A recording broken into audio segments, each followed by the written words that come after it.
It's been 2 years since I last drove the NC500's official route, and since the route is celebrating its 10th birthday this year, I thought it was time I headed back. Not just to enjoy the route, but to answer a question. Have there been any infrastructure upgrades to help deal with the huge boost of tourism that the creation of the North Coast 500 has brought? So the trip begins with some early optimism. I'm not saying this for certain yet because it's early. It seems to be taking a little bit of notice in improving the infrastructure, which is great. That optimism soon gives way to reality. It's better than now, and we have to be grateful for at least them attempting to change something. And in the end, the truth is hard to ignore. Surely there has to be some investment that's been made back into the infrastructure, and I honestly didn't think there has been. I haven't seen any of it.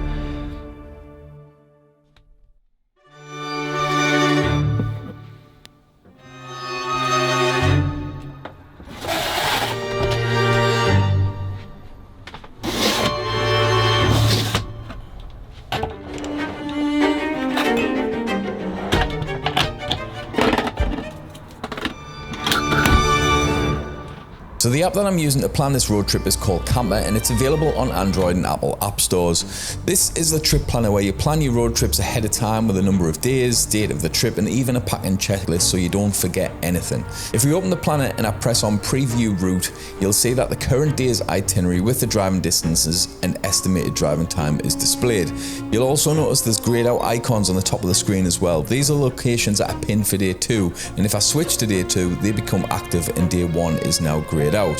The locations I've planned are a mix of mostly points of interest with an overnight stop location planned for both days that I've planned up to now, and as you can see, my days are pretty packed already with places that I need to visit. If I don't manage to get around all of them, there's no problem. The app will automatically roll over any missed stops to the following day's itinerary. With a team of just 2 people, we've spent over 2 years designing the app, and we are extremely proud of it. The trip planner is just one of 3 key parts of the app, and I hope to see more of you download the app. There's a link to them in the description. And as a thank you for everyone who supported the app since its launch, anyone who signs up to Camper Plus on a 1 or 2 year annual subscription, which is 50% off by the way, will receive the NC500 road trip and all of its locations and itinerary in the app completely free.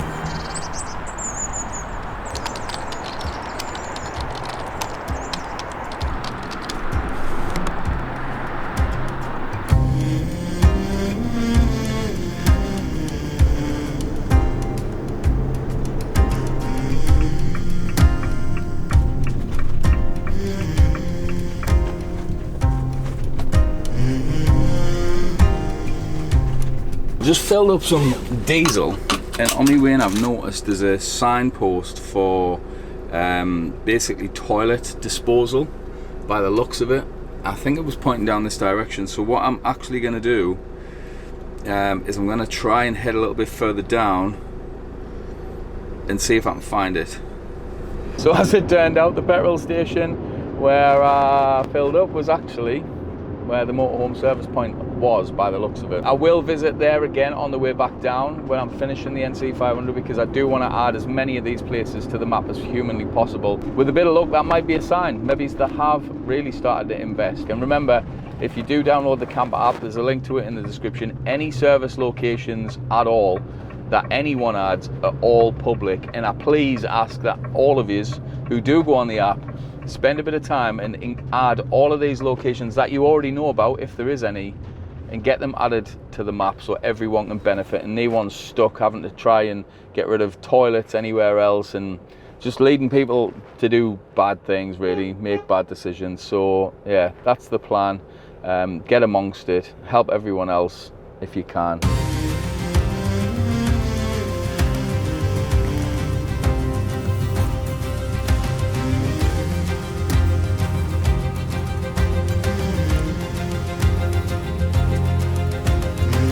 So I'm gonna have to park like a bit of a knob here, because if I park sideways on like they have, then I'm gonna block the entire thing for everyone. So this is, I think it's Tobbit Ness Lighthouse, and I'll go and show you it and just grab me stuff. It's probably gonna be windy because you're right, like right on the sea, but we'll see what it's like.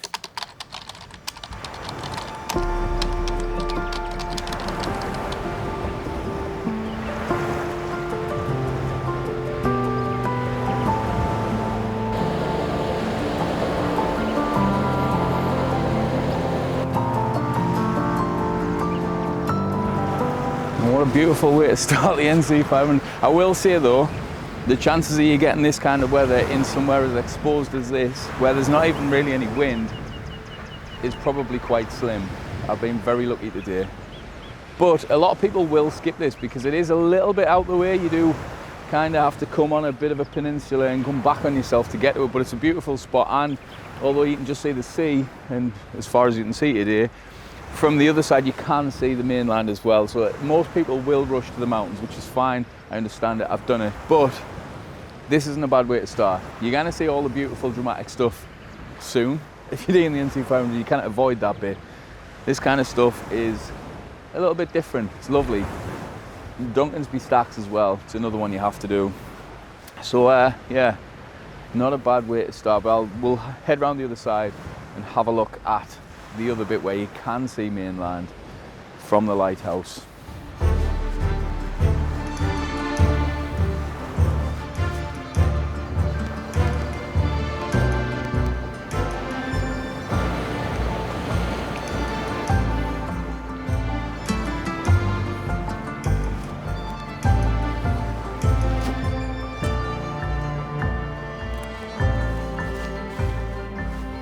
So on my way in, I noticed that there were signposts for another chemical waste disposal point. I'm guessing down this way near the Mermaid of the North. Now I passed not too far from it anyway, so I think what I'm going to do is I'm going to add this on there as a stop. It is a little bit of a side quest. It wasn't somewhere I was planning on going to see. I've already done it, but I think if that's where it is, I might as well show you the Mermaid because I'm there. And if it's there, I'll get it on the map. And it's good to see so far, like that's 2 already, and we haven't even really moved anywhere yet. We're still right next to Inverness, and that's 2 service points we've found. Maybe finally the country is, well, Scotland. I don't think England will bother. If anything, they'll probably go the other way, but at least Scotland seems to be, and I'm not saying this for certain yet because it's early, but it seems to be taking a little bit of notice and improving the infrastructure, which is great.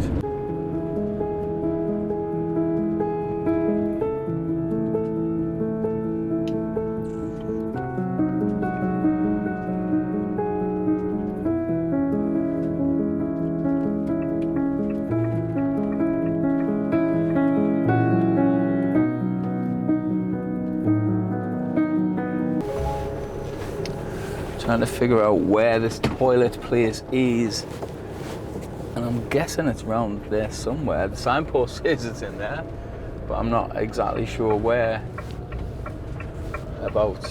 So I'm going to park the van up rather than just making a complete nuisance of myself, and go and see if I can figure out where exactly it is.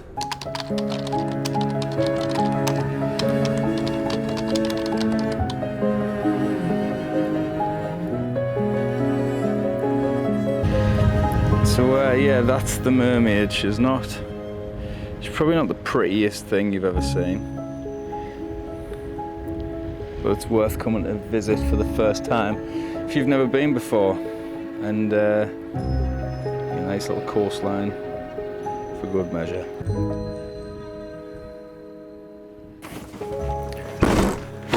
So it seems that it is inside the toilets. I went in and asked because could I figure out where that was meant to be. I got coffee pods all over off the road, and you can also stay here with the donations. So I'm going to show you how we put them on the map so that anyone else visiting this area can have a look.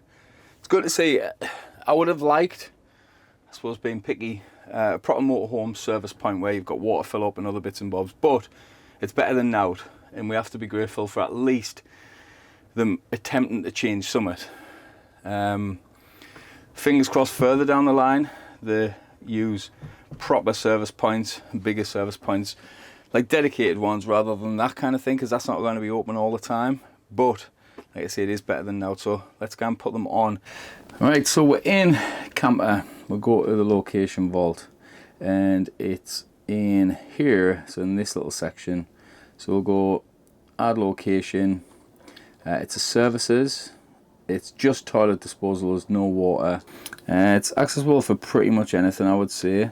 And it's a donation in there. So we'll place that one. So there's the toilet added. Then obviously this is a park up as well. So I'm going to add this individually. So this is a park up, a donation via QR code. Accessibility again, it's fine. Mobile data is bang on here, to be fair, so we'll put that as a 4. Ground is mostly level, I would say. It's nice and clean, lovely and clean. And the traffic noise down here should, again, I can't say for definite because I haven't stayed here, but I would say because it's just on a little road in the middle of nowhere, it's going to be quiet. And we'll pop that as a public location, because why not? So as you can see, that's both of them added to the map now. Both of them are visible to anyone with camper because I've got them both public on that one and public on that one. After successfully finding the toilet disposal location in Ballantor, I headed further north. The road that you drive in this section is still the A9 and it snakes up the east coast past loads of harbour towns and historic locations. But unfortunately, due to time restrictions, I didn't have the chance to stop at much along this section, but I did make the time to stop at Barrydale Old Cemetery, which is arguably one of the most beautifully located cemeteries in the Highlands. After this stop, I carried on pushing north to Wick, where I parked up for the night in the Riverside car park.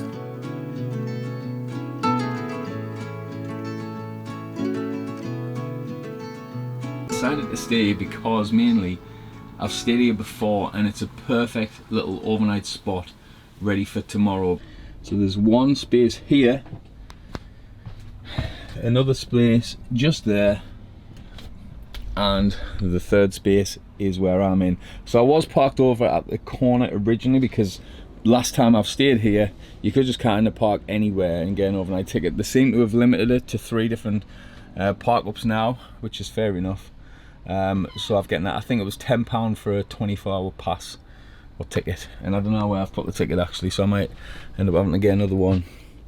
But that's the situation for the night.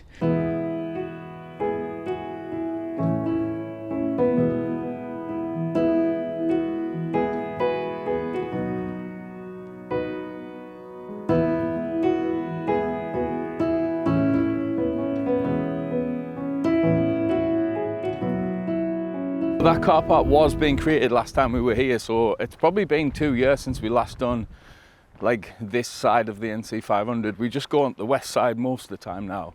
But Castle Sinclair is cool. I think you can actually stay there overnight as well, so I'll have a little look on the way back. It is a castle ruins, so I didn't expect to see anything ridiculous, but for me it's just the castle, like the idea of it, where it is. It's got like a little private hidden beach where they would have landed with the boats and stuff. You got the view over the sea, and it's easy enough to get to as well. So I do genuinely enjoy this castle, and I don't know if it will be now, but last time we visited it was open, so you'd like get in around it and have a little wander. There is scaffolding up though, so maybe that's not the case at the minute, but we'll sharp find out when we get there. It's just down there.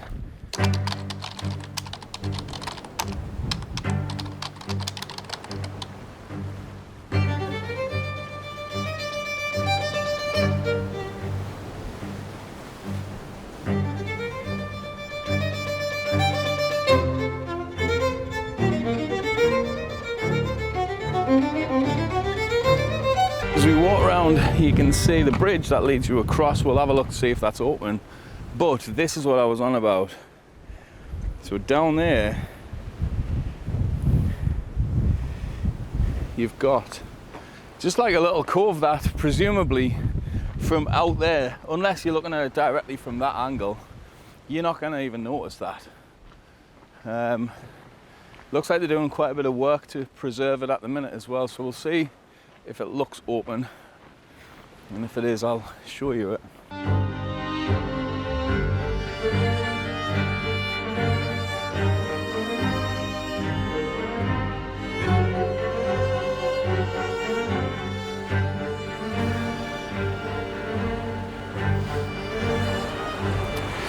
So this is what I mean about the little private beach.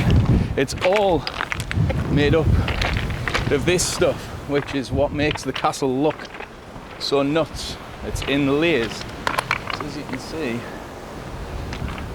everything all the way around the edges are like that, and the castle is made of the same stuff all the way around. It's a very cool look. I really do love this castle. I've been here I think 4 times now, and I always enjoy it. And for something that is always the same, that's not like me. I've got the attention span of a kid normally, so yeah, definitely worth a visit. Oh my lord, that's windy. That's proper windy out there. It did get a little bit on the busier side. I mean, not busy, there's about 8 vans, but that's busy compared to how I ideally like it. So it is worth, should I say, if you're staying at Wick, just get along to this earlier in the morning. Make your first stop. It's only 10 minutes or so away, and in all fairness, I suspect, based off this already having a fair few people, that Dunkensby Stacks, which is like kind of over that side, I think that's going to be busy. I'm sweating. It's got my eyes watering and everything. It's so windy, it's unbelievable. Oh.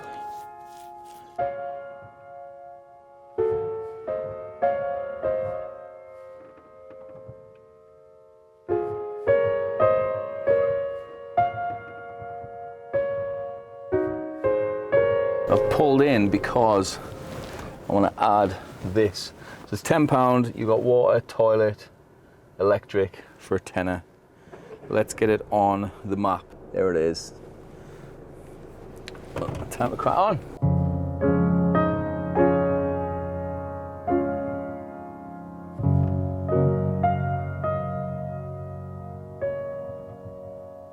I'm not sure if it's the wind that's kept everyone away, but this car park is normally packed. It's really, really windy though. I don't think it'll be cold because it's not that cold, but it is gonna definitely be windy.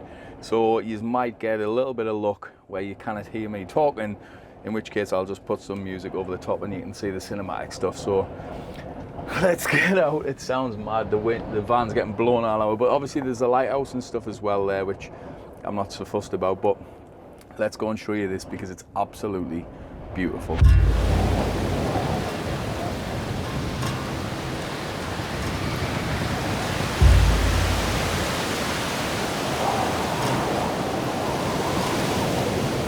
Just based on the level of wind here, and I'm kind of sheltered at the minute, I'm guessing it's going to be wild when I get over the top. Oh, I haven't seen this view for so long.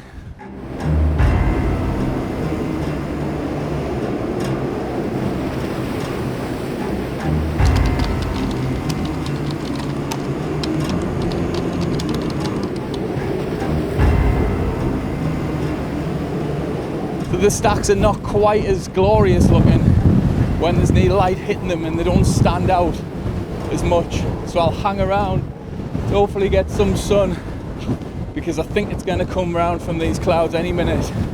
And at that point, all of that over there will just light up green and browns and reds. It's amazing. I love this place. What a beautiful view. And you can just walk from the car park to there and see all of it from a distance, even if you're not particularly fit or able to walk on all of this kind of stuff. It's a well-walked path though, as you can see. The sheep make sure the grass stay nice and short, and there's a lot of visitors come. This is probably the quietest I've ever seen it. It's dead. There's maybe 2 people I can see in the distance. I think it's the wind. Oh, I love this place. I absolutely love it.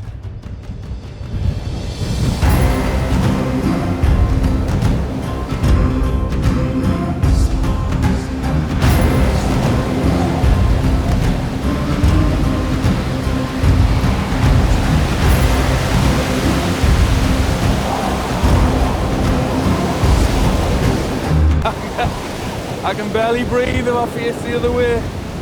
Holy moly.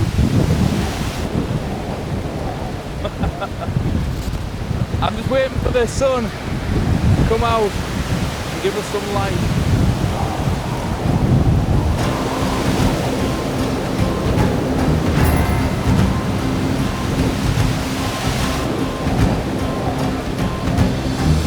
So hopefully you can see why I love Dunconsby Stack so much. It's beautiful, it's insane, it's huge, it's dramatic, and I don't know if I can really do the scale of it justice. I hopefully have, and maybe with the people that you can see on the footage, shows you just how insane it is. Really, it's beautiful. But if not, even if you think, I don't know about that, when you're up here, just come and do it. You'll definitely not regret it. It is the most dramatic view, at least on this whole section, maybe till you get to the sort of western side. But that's that one really. So now the plan is to head to Dunnet Head Lighthouse, which is the most northerly point in mainland Scotland. So we'll go and visit that, and then I want to watch the match. So that's on at 12:30. So I've got a little bit of time, half an hour to get to the next spot, have a little wander around there. I'll find a park up somewhere, maybe it's near a beach, watch the footy, and then push on. It's windy.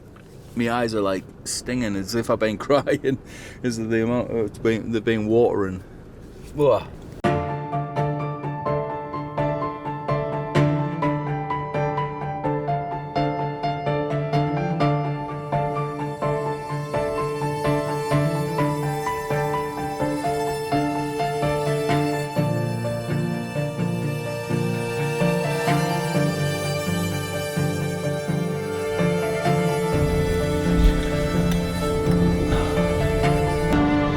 I'm procrastinating because it's windy and I didn't really want to get out and go and see this, to be honest. I am going to sit here to watch the match. I might as well just park here for a bit, take in the scenery, because we've got, obviously you've got the main car park up there and the lighthouse, but then you've got, I mean, to be fair, I know a lot of people love the sea and stuff in terms of like the views, but it's just a line, isn't it? Like, unless there's cliffs or jagged like pinnacles sticking up or rocks sticking out the water, it's just a line really. It's blue and then the sky. Not really my thing, but like you say, we'll go out and I'll show you over there. Don't know what I'll be able to do audio wise or anything, so we'll just hope for the best, and I'll get some footage for you to show you what it looks like.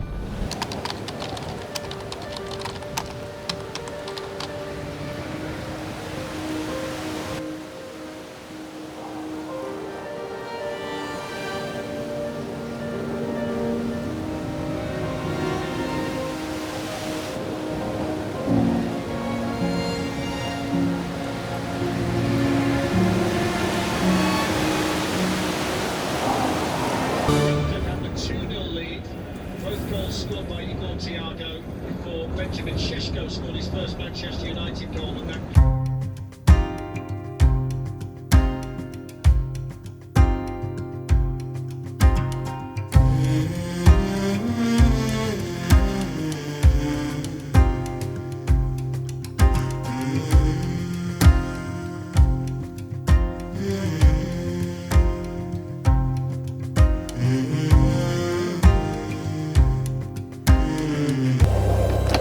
So we're at Dunnet Beach now. I'm gonna have a little mooch. This car park is ideal, I'll show you. It's only small, but if you just want to get onto the beach, through the dunes, you can see it. I'm not stopping for long. What is that noise? No idea. This wind has been brutal. I don't know what that noise actually is. It sounds like there's something loose on the roof. I'll have a look when I'm outside, see if I can see it. But anyway, I'm not staying long. Just gonna have a little look and then go from there. Whoa! Well, this wind is causing havoc. It's nearly took my arms off there and he dragged me out.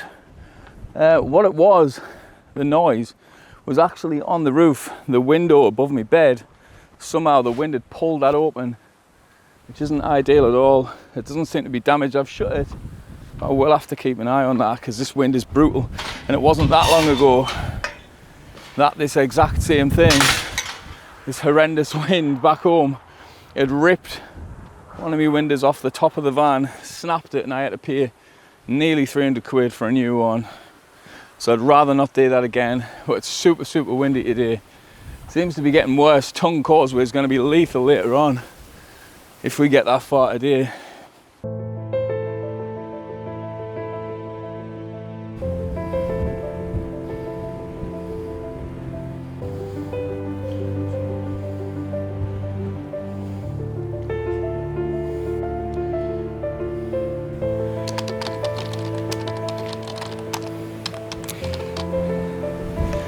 So yeah, there's the stream. Probably scramble up and over this side if I wanted. Let's just try meandering around the edges.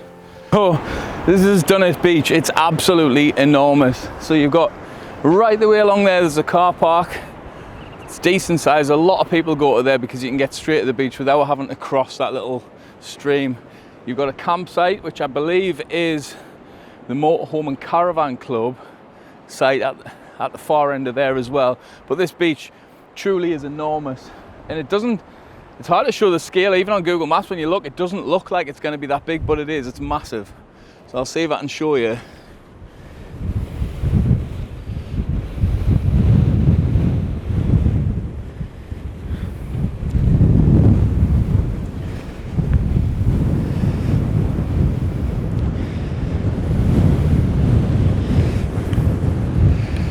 And this is the thing about the NC500, it is busy.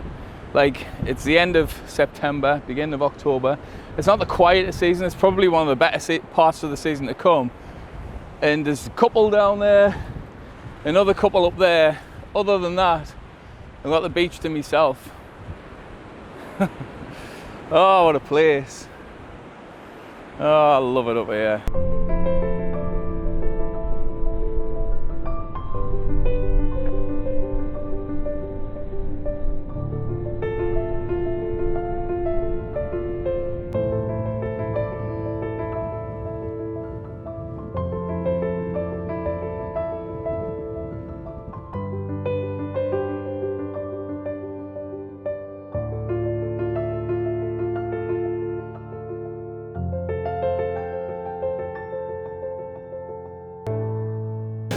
My shoes. Honestly, I have been absolutely blown out of the joint today. Yeah, the wind is brutal. I don't know how bad it's going to be at Tongue, to be fair, on the causeway. I'm guessing it's going to be pretty bad because it will be blown. It seems like it's blown like south to north, which obviously the causeway is sort of running across that, so that will be brutal later. But I don't know whether we'll actually cross the causeway today or whether that'll be tomorrow. But I'm gonna sort the van out because I've got sand everywhere, and then we'll push on to the next stop.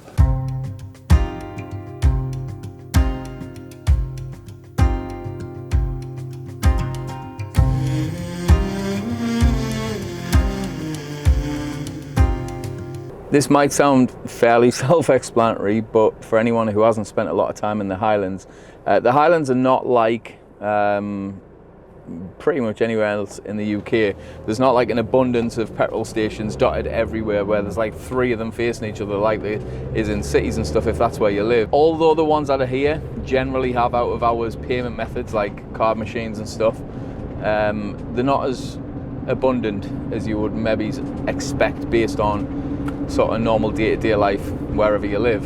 So it is worth just making sure that you never really let your van get down too much past like half a tank or something like that. Probably definitely not anything lower than a third of a tank. And just as and when you pass a few, just fill them up.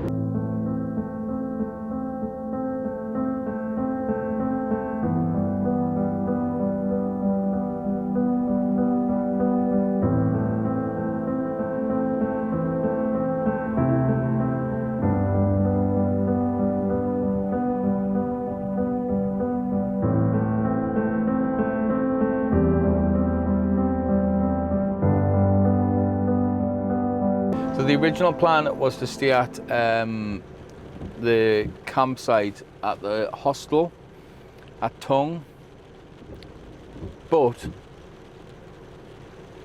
I want to be up early because I don't. The next section after this is a little bit tedious. It's the one section that really ain't got much choice about the single track sections. Like, it is what it is. It's a little bit painful, and I wanted to get up and do that early before everyone else gets on it, because it is a little bit annoying. But then I didn't want to push on too much further from here, because some of the most beautiful beaches are on that section, and the weather's forecast to be like this for the rest of the night, just grey and dull and minging. So I don't think I'm going to stay at the hostel. In fact, I'm not staying at the hostel campsite, because I didn't want to have to stay and leave at a reasonable time. But I'm not selfish enough to just get up at daft o'clock and just annoy everyone else. So I'm going to push on, see if I can find a spot. There is a beautiful spot here, actually, just there. But they've decided that it's no overnight parking. I'm not sure if it was overnight parking before, I can't really remember, but it's not now anyway, so I can't stay there. So we're going to push on a little bit further, see what else I can find, and then adjust my plans accordingly.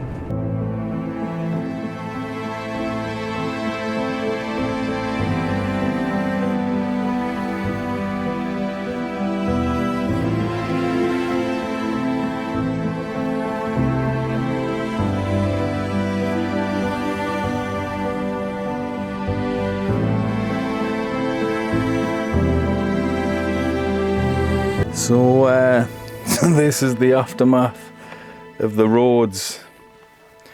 Sure, me coffee granules be all over the joint. But look at this for a little spot.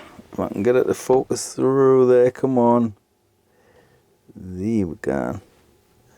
So that's the other spot where pretty much everyone else is parked.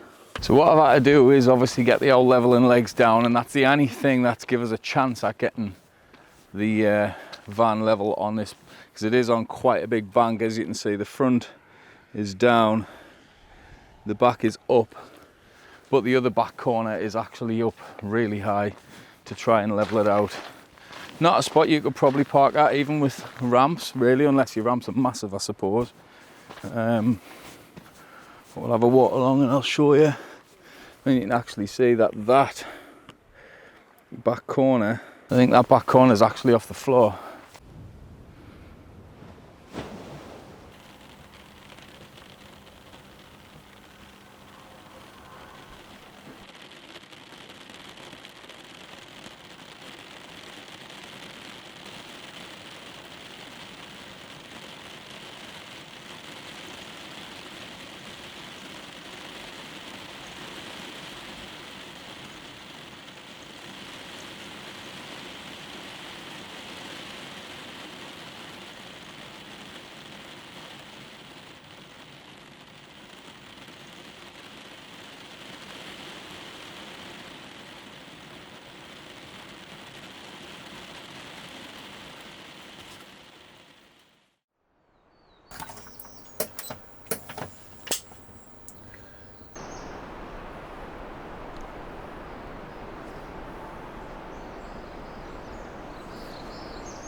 Well, what a beautiful morning.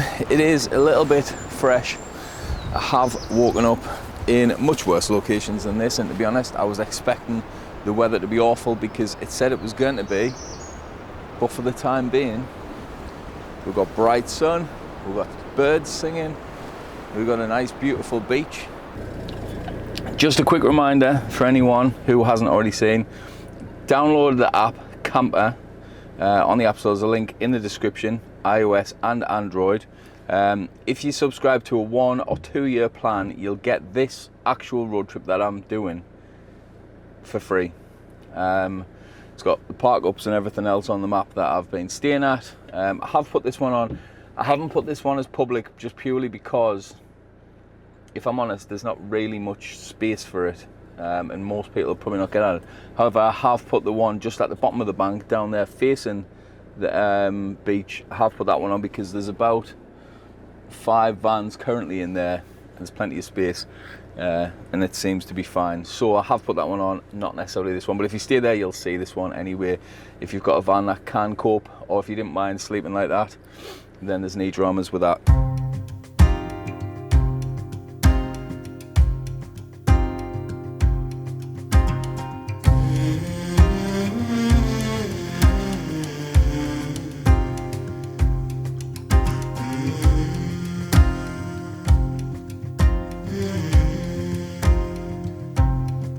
So I'm not convinced how much a smoke cave I'll be able to like show you properly, because with its location it does mean that it's in the shade for most of the day, especially in the winter, and obviously it's a big dark cave.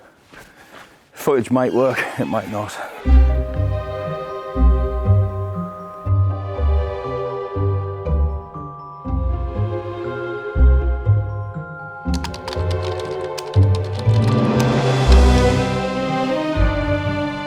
It's a pretty big cave.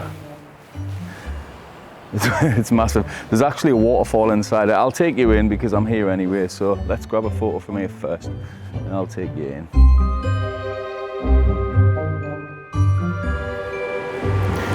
And this is another joy of the NC500, is if you get up early and if the forecast's a bit bad, but it's not actually bad, you can get places exactly like this, completely to yourself.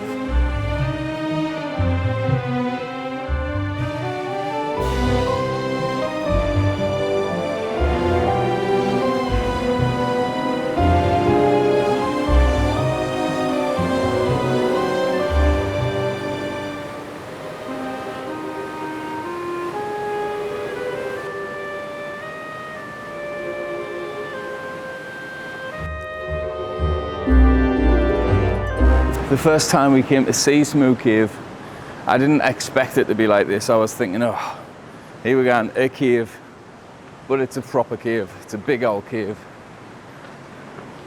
I'm glad I come. I couldn't really be chewed this morning, to be honest. Just sort of got so much to do, so many places to visit. And when you've been to all these places a good chunk of times, you kind of, in your head, make them a little bit worse than they are, just because you've been quite a few times. But it's worth coming.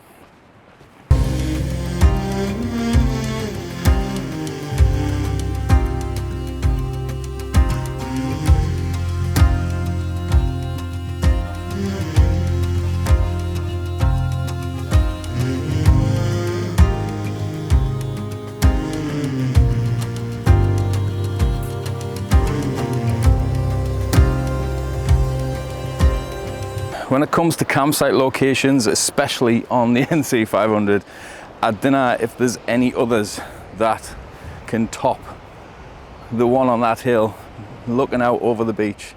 I think it's Sango Sands campsite, that's it there. And as you can see,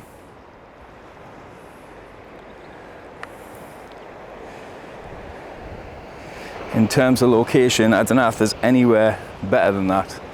It is always busy though. I mean, it's off peak really now. It's basically October and it's still packed.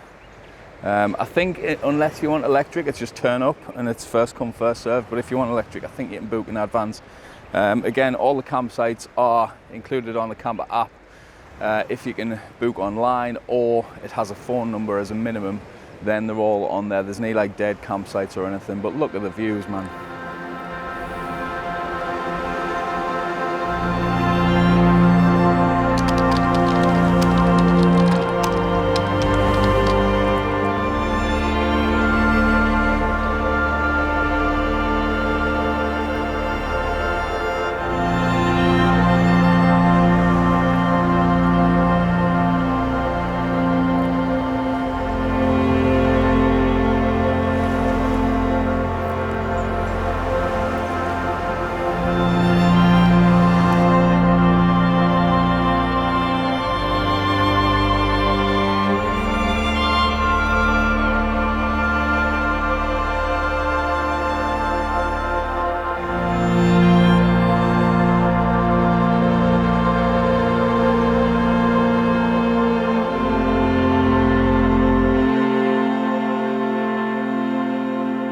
The northwestern section of the NC500, the northwestern corner of Scotland, is insanely dramatic. It's ridiculous scenery, insane weather. It's pretty incredible, especially the first time you come. I remember the first time I came up here and I just didn't realise we had scenery like this in the UK, if I'm honest. There's nothing like this. Like the Lake District's fine, I suppose, if you're into that kind of thing. Not my cup of tea. Peak District, again, fair enough. I've never really been any further south than that because I just didn't like going south, not when I live close to Scotland. But up here, it's just different. It's just so vast. It's just so wild and rugged feeling that it is nuts. But the more you've done this section, the more you realise that really, other than just looking at the scenery as you drive, there's not a lot to really do. There's not a lot to stop and see. It's just scenery. It's beautiful scenery. I'm not saying it's not. But that's about all there is. You just drive through it. As you sort of progress further down the southern section of the western section, if that makes any sense, of the NC500, you do come across things that are a little bit more interesting to do. You've got like Ullapool, you've got just about to see Carlascoo Bridge, which again for me is a little bit overrated, but I'll show you it. And then you've got some other bits. You've got Gairloch, and you've got Ardrech Castle and other bits and bobs. But most of the western section, I would say, can be done in a day because you're just driving and the roads are not even single track for the most part. You have got some of the best beaches on the entire, well, I would say in all of the UK, bar maybe Harris and Lewis, up this area as well, like Achmelvik Beach, which is probably my favourite. But that does also require driving down a pretty tedious section of road. So it's not always loads of fun. But anyway, we're at Carlascoo Bridge. I'll take you outside, I'll show you the bridge itself. It's pretty cool, but it's just a bridge and it's a lot smaller than you probably think it's going to be.